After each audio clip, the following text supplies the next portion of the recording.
আশির দশকের গোড়ার দিকেই বাংলা ছবির অন্যতম মহিলা সুপারস্টার ছিলেন মহুয়া রায়চৌধুরী। দুর্ভাগ্যবশত খুব অল্প সময়ের মধ্যেই পর্দার আলো থেকে বিদায় নেন এই প্রতিভাবান অভিনেত্রী। খুব অল্প বয়সে মারা গিয়েছিলেন। তবে অভিনেত্রীর কাছ থেকে তার ব্যক্তিগত জীবন নিয়ে দর্শকদের আগ্রহ এখনো একই রকম। এখনো মাঝে মধ্যেই আলোচনায় উঠে আসেন প্রয়াত নায়িকা। এই আকর্ষণ থেকেই প্রযোজক রানা সরকার ঘোষণা করেছিলেন মহুয়ার জীবনকে অবলম্বন করে একটি সিনেমা তৈরি করবেন। বহুদিন ধরেই এই নিয়ে নানা প্রস্তুতি চলছিল। অবশেষে ছবির নাম প্রকাশ্যে আনা হয়। গুনগুন করে মহুয়া। তবে নায়িকার চরিত্রে কে থাকবেন তা নিয়ে শুরু হয় জল্পনা।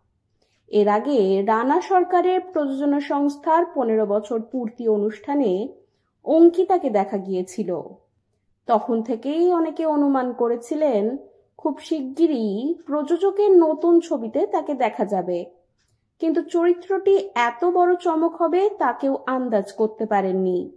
অবশেষে সেই জল্পনার অবসান ঘটিয়ে সামনে আসেন ছোট পর্দার জনপ্রিয় অভিনেত্রী অঙ্কিতা মল্লিকের নাম।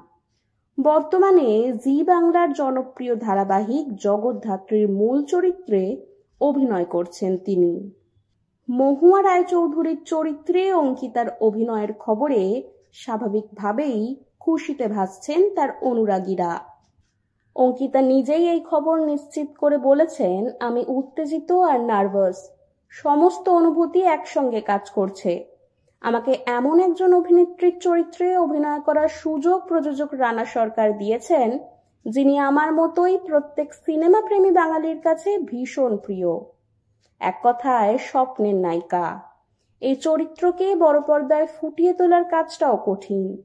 তবে সোহিনীদের পরিচালনায় চেষ্টা করব দর্শক যাতে মহুয়া রায়চৌধুরীকে কিছুটা হলেও বড় পর্দায় ফিরে পান। জানা গিয়েছে জগদ্ধাত্রী ধারাবাহিক শেষ হলেই অঙ্কিতা যোগ দেবেন এই ছবির কাজে।